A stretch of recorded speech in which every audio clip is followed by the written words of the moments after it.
Welcome everyone, Christine here with my essential unit guide for the High Elves and Total War Warhammer 3 Immortal Empires. Also going to be covering the hero choices and the lord choices as well. Let's start with the most basic High Elven army that you should recruit regardless of which legendary lord you're playing. And that is a combination of spearmen, which are fairly solid line holders. You can't do wrong playing with them. They have a charge defense versus large, they have charge reflection, and they have martial prowess. They're also decently armored with the silver shield, have bonuses against large, and they're overall fairly decent combatants. They won't win a melee fight on their own, but they certainly can hold the line very, very well throughout the course of your campaign. And then the other unit that you can also recruit at tier 1, though you do need a barracks for these guys. Unlike spearmen, which can be recruited from any settlement, you have archers with light armor. You can recruit archers without light armor from any settlement, but I would strongly recommend going for the light armored version whenever possible. The reason is that they have 40 armor, which is going to make them fairly solid. It will improve their survivability in battles, it will improve their survivability in terms of auto-resolve, it will improve your auto-resolve, so it will make your campaign better. And for the most part, these two units are going to be the backbone of any High Elven campaign, along with 2 or maybe 3 Eagle Claw bolt throwers, though they can be annoying to acquire, the Eagle Claws. But I would recommend you get them, because for all the power of your archers, like usually I get like 4 or so spearmen, rest of them archers with light armor, some heroes, and then 2 or 3 Eagle Claw bolt throwers. Their main role is to break down the walls and destroy the wall towers. High Elven siege tactics, when you have an army of spearmen and archers, involve parking all your ranged units outside the walls and killing everything in sight. But if you destroy the walls, you have better shooting lines, which means more accuracy, which means more damage, which means you're not running out of ammunition. Crucially, some settlements have towers designed in such a way that you can't park your units in a safe spot and just kill everything in sight, especially Elven settlements, High Elven settlements themselves, but also other settlements as well. So having access to artillery is important. Though keep in mind, they are going to take a while to unlock during the course of your campaign, because they do require a structure for them that you wouldn't get for anything else. And on top of that, you do need a tier 3 settlement for it, if I'm not mistaken. These 3 units are the backbone of the Elven army. Another unit that I would recommend, though, at tier 1, of course, would be the Rangers. The Rangers come with Eltharion's DLC, and while Eltharion has certainly a bunch of tricks in his campaign, Rangers are a general purpose unit. Unlike the Spearmen, which are a line holder, Rangers are damage dealers. They have less armor, and they are quite vulnerable as units, so they do have 20% physical resistance, and they can do quite a bit of damage, especially against early game infantry. These guys basically are the answer, so to speak, in a way to Nasty Skulkers, though they're nowhere near as good as Nasty Skulkers, but they're about the same level as Hobgoblin Sinky gets, or Sartosa Free Company, if you want to compare them with any other units. They are a vastly inferior version to the Black Ark Corsairs, which, yeah, the Black Ark Corsairs vastly superior unit, but these guys can be effective. Like 2, maybe 4 units in each army, just to have some kind of melee damage potential, though they aren't needed compared to the Eagle Claws, Spearmen, and Archers in an army. Later on in a campaign, you do have the Silver Guard, which are effectively better spearmen. I'm not too fond of Lothern Sea Guard, because while they can be solid enough, I am not too fond of hybrid units. I think there's always a cost associated to that, either in terms of the unit upkeep or stat sacrifices. But Silver Guard are the premier spear unit in pretty much the entire game, really. I mean, there are better anti-cav options, to be sure, but these guys are 75 armor, silver shield, just flat out a better version than the Spearman. Like, just better stats all across the board compared to the Spearman, if we compare the two between them. But effectively, they fill the same role. Crucially, they do have that 30% spell resistance, and they have expert charge defense, not just charge against large. But overall, they fill the same role as Spearmen in a roster. And the final unit you would use in a general purpose High Elven army would be 1, maybe 2 Terranok chariots. The reason you may want 1 or 2 Terranok chariots or some kind of skirmisher cav is, while I am not necessarily too big on using them myself, but they can be useful in certain situations, very specific situations. In a lot of campaigns, you want to be the aggressor. So you want to push forward, be very aggressive, lure the enemy to attack you. Especially the High Elves have a very defensive playstyle in mind. So forming up a strong defensive position, like this one over here, and then sending one of these units to attack the enemy, to harass the enemy, will cause the enemy to attack you. That's the role Terranok chariots, which are ranged, which are a skirmisher unit, that's the role they fill in the High Elven roster. You can also use magic to do so, because the enemy will react to that, but I prefer to save my spells for once the lines have engaged. Unless the enemy is like, just barreling up this kind of choke point over here, and then I can do one big nasty spell. Speaking about spells, let's move on to the heroes and the lords. Let's talk about lords. Early on in the campaign, the choice of lord should be the Archmage. Unless you have a bunch of influence to spend, it's generally best to go with the Archmage. Again, this is a unit from Eltharion's DLC. I would say, like, that DLC is probably one of the best DLCs in the game in a lot of ways, because it gives the Greenskins a bunch of stuff, it gives the High Elves a bunch of stuff that are actually important. One of the things about Archmages is that early on in the campaign you may have very limited influence, so you can't recruit the best lords. Well, then you have to recruit lords with negative traits. Well, the thing about Archmage negative traits is they don't matter as much. Well, it depends on how lucky you are. You can obviously use the save low character system to completely ignore this issue.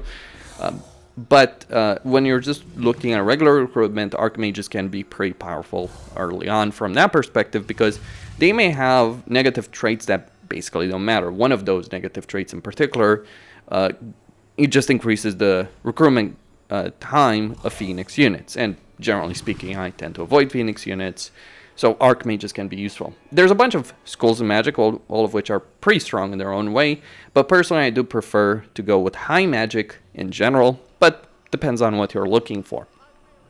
But I am a big fan of Fiery Convocation myself. Though you also got to keep in mind the kind of bound spells you're talking about with the Archmage that you get, so just keep that particular aspect in mind. They don't have the best dragon in the world, but they still have a moon dragon as a mount. It's not the best in combat, but they are casters ultimately. Though being on a freaking dragon means they'll do pretty solidly in melee. Just don't expect them to be dueling Scarbrand anytime soon. Your alternative of a lord early on in campaign, or a lord in a campaign in general, and the one I prefer to use if I'm using the save load character system or later on in campaign, are the princes.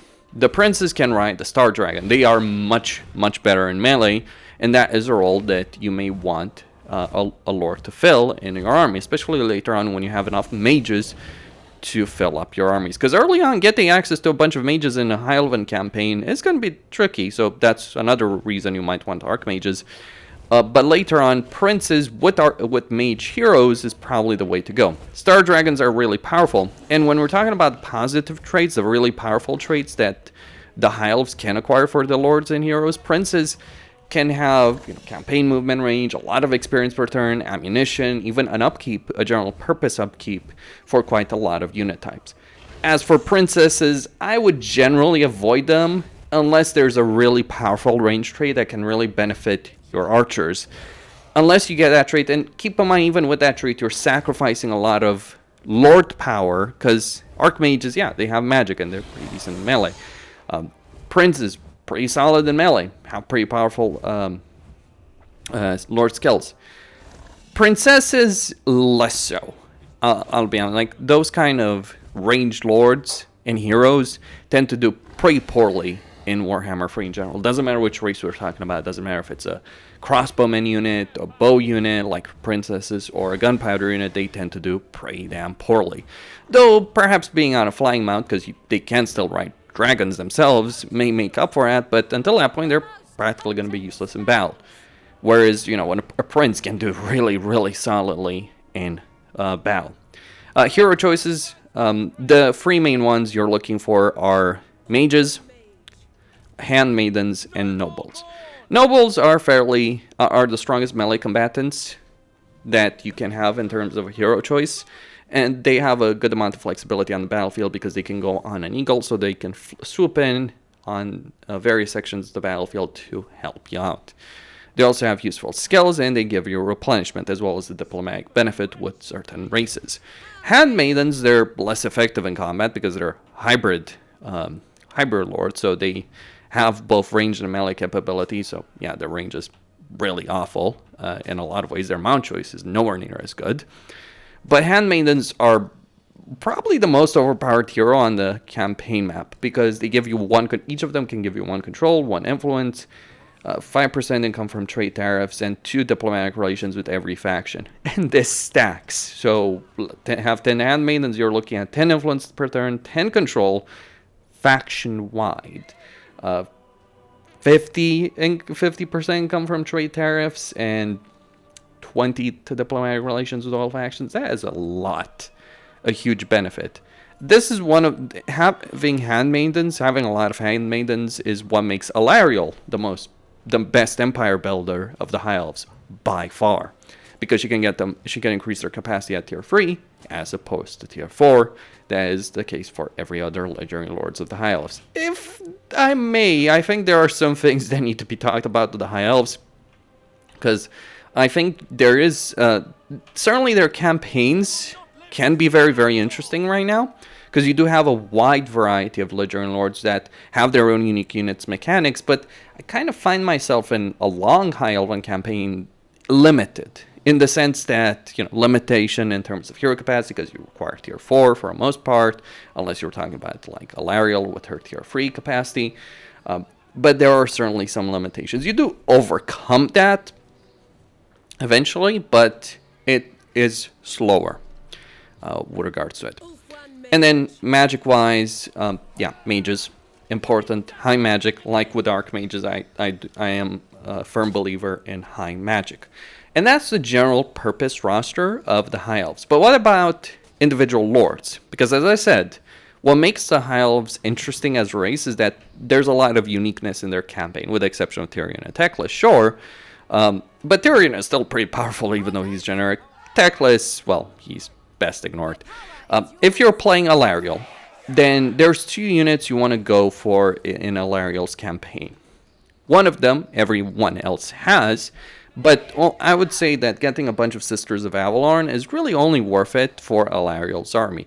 Because while they're certainly powerful, the cost is also very high, unless you get them for Eltharion herself. Giving her a doom stack of Sisters of Avalon is incredibly powerful in her campaign.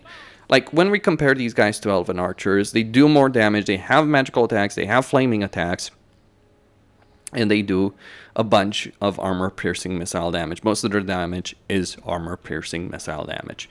But in a lot of ways, they also have more HP, but they do have the same level of armor. I don't think the upgrade, unless you're dealing with a lot of heavily armored units, specifically like Warriors of Chaos, getting a bunch of Sisters of Avalon is not generally worth it, but getting a full doom stack of them for Eltharion's armies, for her army rather, is absolutely so. The other unit that Eltharion can recruit, and only she can recruit them, are Treekin. Eltharion has access to all the Far Spirit units, so she has Treekin, she has Treemen, she has Dryads. Dryads are not worth it. They're decent, but they're not great. Treekin can outright win battles on their own. Like, 2 Treekin punch way, way, way, way above their weight on the campaign situation. And Eltharion gets her own benefits to them. I mean, the Treekin she has are not on Durfus level or Drykus level, but they're still pretty solid units. And Treekin are insanely powerful units with a lot of physical resistance, missile resistance, and causing fear. They also have magical attacks and a pretty damn high level of armor. So these guys can punch way above their weight. You want to make a melee army work for the High Elves? Yeah, play Eltharion, get a bunch of Treekin recruitment, which will take you until tier 3, But Eltharion does certainly start slow, but once she gets going, because, yeah, look at what she has at tier 3. She gets Sisters of Avalon at tier 3, and she gets Shrieking at tier 3 as well. It ends up being pretty absurd. Before I move on to other Legendary Lords, I should probably talk about some cavalry choices, though, of course, because I kind of forgot about that. Generally speaking, cavalry is not usually worth talking about in a High Elven campaign because your range roster is so powerful. Your ranged and infantry rosters are so solid that, you know, bothering cavalry is almost never worth it, I'd argue. You know, not the Phoenixes, not the Dragons, unless we're talking about Lords.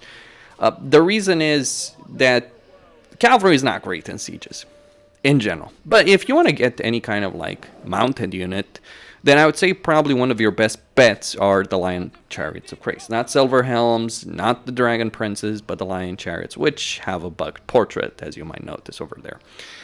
These guys have a ridiculous charge bonus. They have bonus versus infantry. Most of their damage is also armor-piercing damage, and they're also heavily armored. They might take 2 turns to recruit, but I would argue they're by far and away the best cavalry choice you do have as the High Elves. Might take you a while to recruit, but I would not bother with anything else. I mean, maybe Silver Helms if you just really want that kind of punchy cavalry, but, you know, for the most part, I would not bother with cavalry, with the exception of, like, Lion Chariots of Crix, or mounted units in general.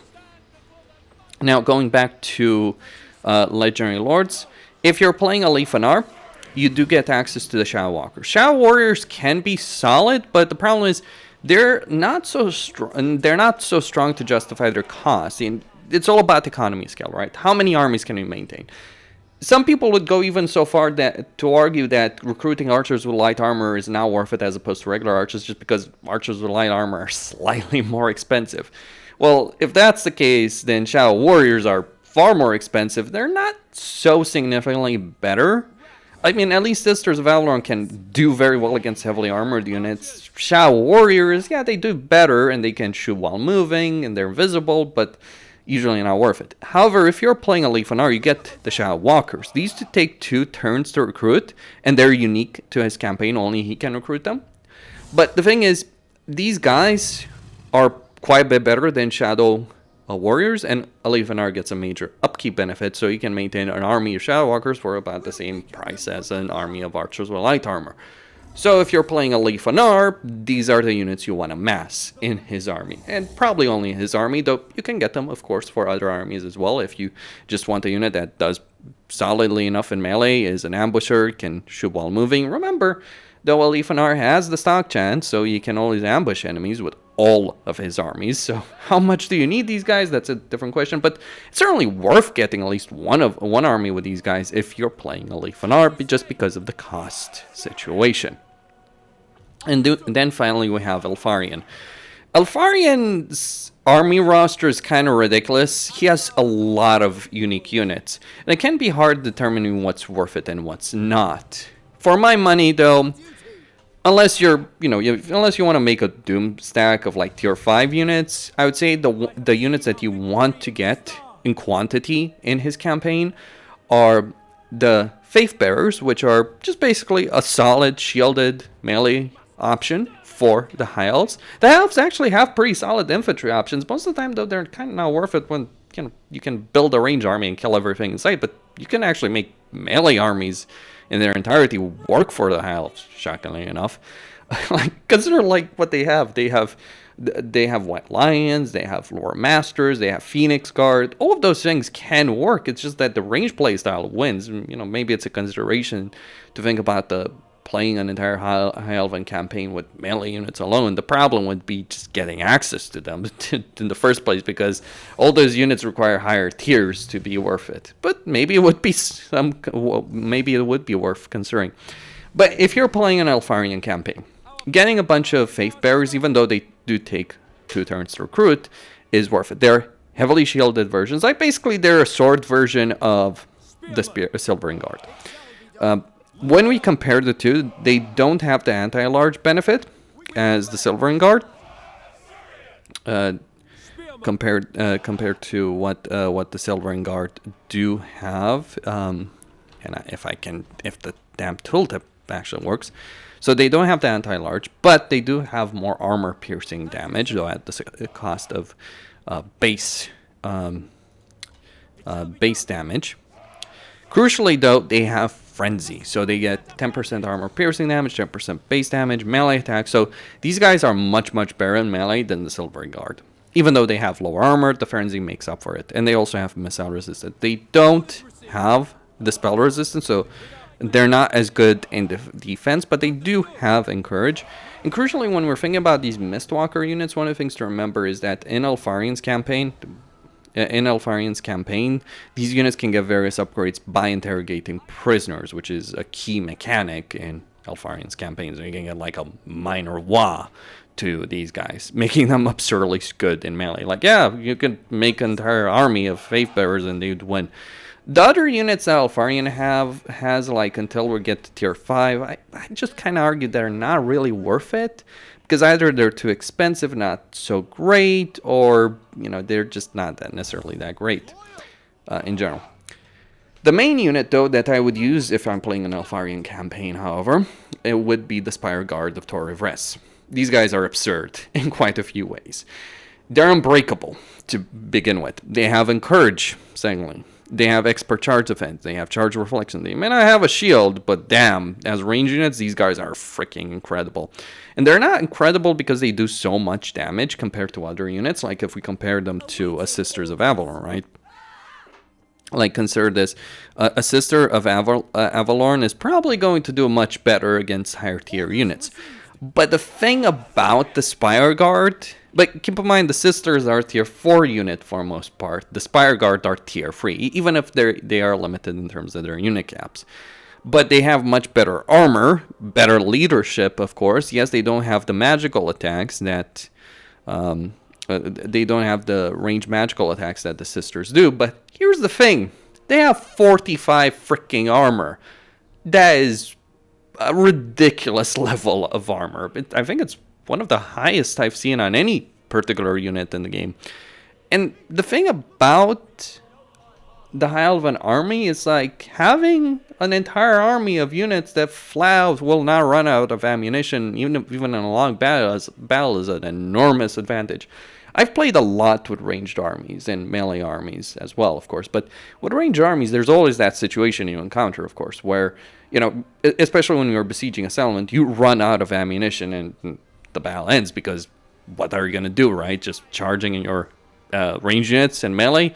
Well, you might succeed with that with the Spire Guard. That's kind of the insane thing. Like, literally, these guys, 1, will not run out of ammunition easily, and 2, even when they do run out of ammunition, they're pretty damn decent in a melee fight because of their armor, leadership, and overall stats.